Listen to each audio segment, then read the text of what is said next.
Bonjour, c'est Clara, clearly French. Today we're going to have a look at the many ways French is more precise than English. This is very important. French overall forces you to express information that English leaves implicit. English likes to let the context do a lot of the work, but French is much less tolerant of ambiguity and likes to tie the threads together grammatically. So I'm going to show you some of the biggest differences now. Probably the biggest difference is where French requires a pronoun, where English omits it. And I'm talking about adverbial pronouns like I and en. For instance, where we say j'en ai trois, I have three of them, the en being the of them, English just say I have three. Because, we've been talking about something, children, cars, whatever. Yeah, I've got three. But in French, you need to say the of them, otherwise the sentence isn't finished. In the same way, when you say I don't have any, you have to say I don't have any of them, or I don't have any of it. Je n'en ai pas. And of course, when we speak, we say j'en ai pas. We skip the ne. Again, j'en ai acheté un. I bought one of them. So the un being the one, and the en being the of them. Now, if you bought three items, you could say j'en ai acheté trois. If you just say j'en ai acheté on its own without a quantity, it's yeah, I bought some. We just don't know how many. J'y vais. I'm going. In French, you can't just say je vais. You have to tell me where you're going. So to make the sentence grammatically complete, you add the e for the place. Yeah, I'm going there. Even though we're not thinking there when we say it, it's just that j'y vais sounds like a complete sentence.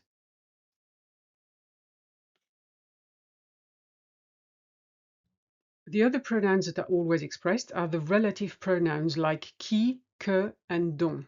For instance, le livre qui s'appelle Alice au pays des merveilles est génial. The book which is called Alice in Wonderland is great. You can't say in French the book called like you can in English because the hinge is missing. Regarde, c'est la voiture que je veux acheter. Look, it's the car that I want to buy. Again, in English, you don't need the that, it's implied. In French, the hinge is missing if you don't put it in. C'est le restaurant dont on parlait. It's the restaurant we were talking about. In French, we say it's the restaurant about which we were talking. Because you can never have a preposition dangling on the end of a sentence in French like you can in English.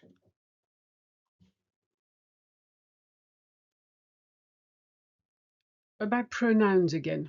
We often use both types of pronouns to refer back to earlier nouns or ideas. For instance, when you say j'y pense, you're actually saying I'm thinking about it. The y is the about it. It doesn't just mean there. Even though we use it a lot of the time to mean there, it can also mean other things. Il en a besoin. This is an interesting one.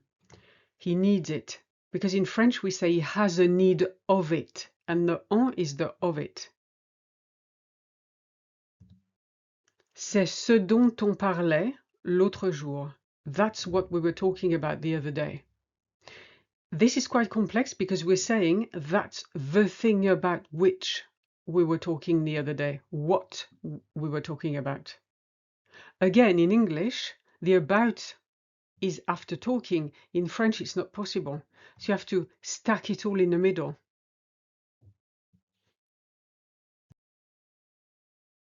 As we saw earlier, relative pronouns are often more informative than in English, and they come earlier in the sentence.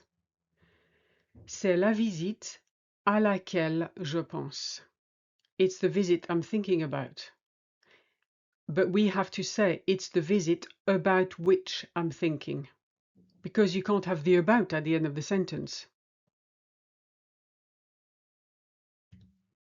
À qui tu parles?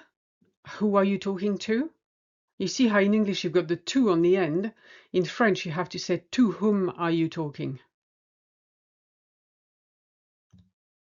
C'est l'ami avec qui je jouais au golf. It's the friend I used to play golf with. But in French, you can't finish on the with, so you have to say it's the friend with whom I used to play golf.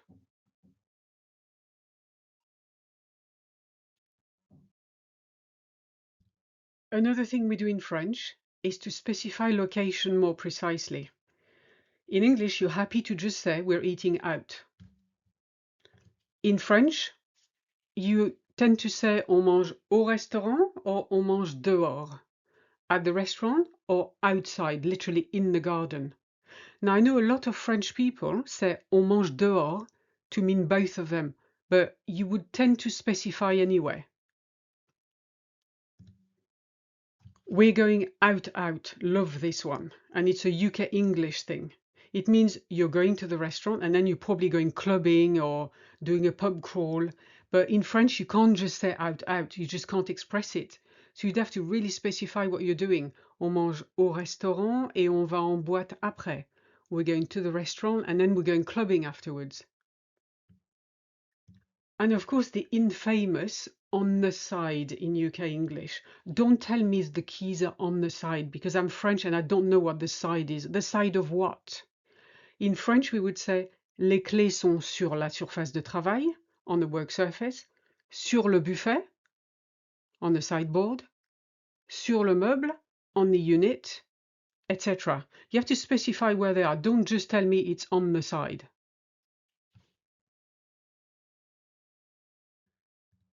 Prepositions. Now this is very, very important. They are more varied in French. In English, you're happy with to and in to do most of the heavy lifting. In French, the job has to be divided among several specific prepositions. So let's take the to first. To can have many meanings in English. It can express direction. I'm going to Paris. Recipient, give this to me. Purpose, I went to the bakery to buy bread. Comparison, I prefer coffee to tea. Or infinitive, I want to leave.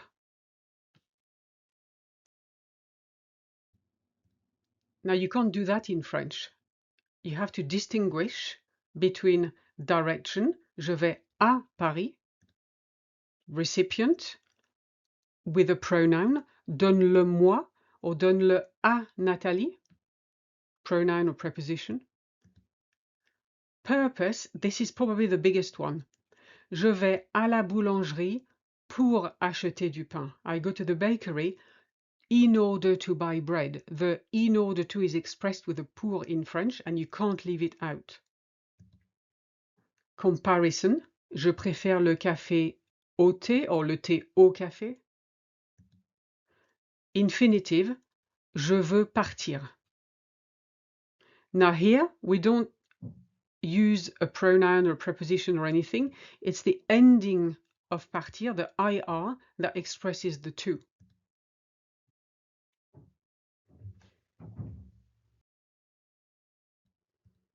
Exactly the same thing happens with in. English only wonders, is there some sort of relationship between those two things? And then you go for in or to. But French wonders, what kind of relationship have we got here exactly? And then you choose the appropriate word. So in English, in France becomes en France. In Paris, à Paris. In the car, dans la voiture. In hospital, à l'hôpital. In 2 weeks, dans 2 semaines. In the picture, sur la photo. In the morning, le matin. Nothing there. In winter, en hiver.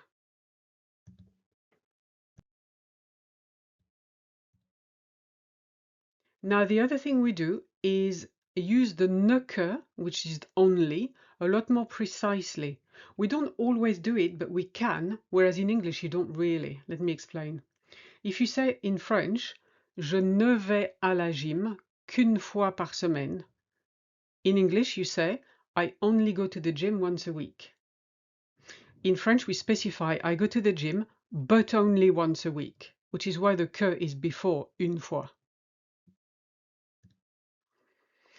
English would always leave the only at the beginning and let you infer where the restriction is, but in French, the restriction would depend on the position of the que in the sentence.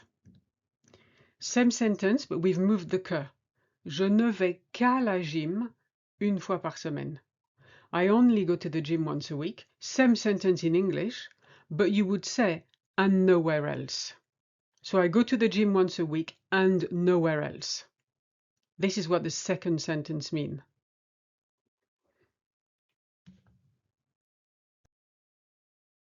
French also has several words for there. English has one word, but French has got at least three. The main ones being the I, which is the place you've already mentioned previously, the là, the place you're pointing at, and the en, which is from there.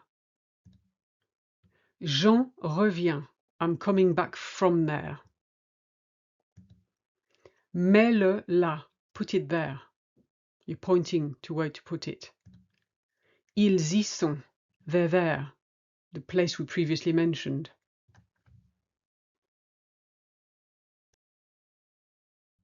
This is something that always intrigues students. How possession is expressed earlier in a sentence. For instance, je me suis cassé le bras. To say I broke my arm, you can't say j'ai cassé mon bras. We never say that. We say I broke myself the arm. And you don't need mon bras because you've already used the me for myself earlier in a sentence. Il se lave les mains. He's washing his hands, but actually we're saying he's washing himself the hands. Same construction. Elle s'est brossé les dents. She brushed her teeth. Or in French, she brushed herself the teeth.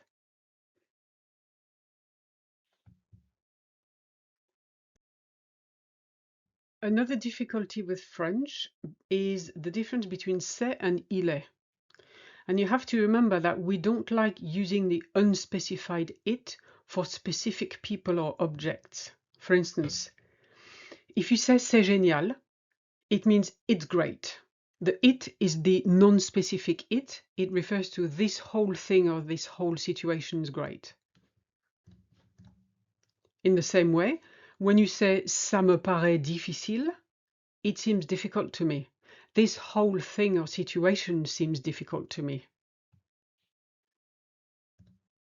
Now, when we say il est génial, could be he's great or it's great, it refers to a specific masculine object or person that we've just mentioned. Same for elles sont ici. They're here. The elles refers to a specific feminine objects or people that have been mentioned previously.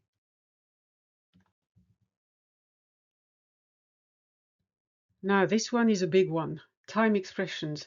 They're often more exact in French. And this is where people struggle with depuis and pendant. J'habite ici depuis 3 ans means I've been living here for 3 years. In French, we say I live here since 3 years because you're still living here. So you will have to use present tense with depuis. Now, if you say j'ai habité ici pendant 3 ans, we know it's finished because first of all, you've used the passé composé, j'ai habité, and pendant was the duration. Not depuis, because it's not continuing, it's finished. So you're actually saying, I lived here for 3 years, but I no longer do. So you actually say in French, I have lived here during 3 years.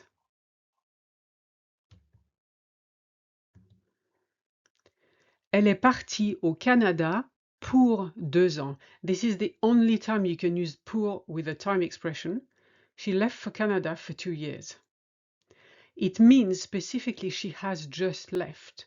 The 2 ans is the future duration, so you can use pour. but you can't use pour in the first example, and you can't use pour in the second example.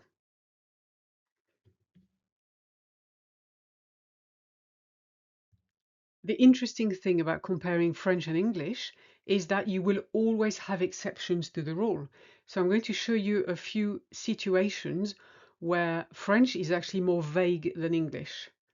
The first one is we don't differentiate between this and that. We use ça for everything. And this is what we do when we speak, because we do have the difference. We have ceci and cela, which is extremely formal, but everybody just uses ça. When you in English say inside out, upside down, back to front, we only ever say à l'envers. It just means the wrong way around. Whichever wrong way around it is, that's enough for us to know. And the other one is the his, the her, and the its. I know we've got son, ça, and c'est in French, but they don't give you the same amount of information. They don't tell you about the gender and number of the person who's talking. Only that the son refers to a masculine object, ça to a feminine one, and c'est to more than one.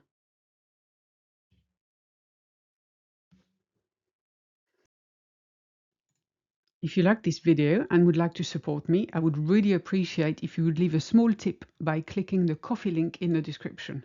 Merci d'avance et à bientôt.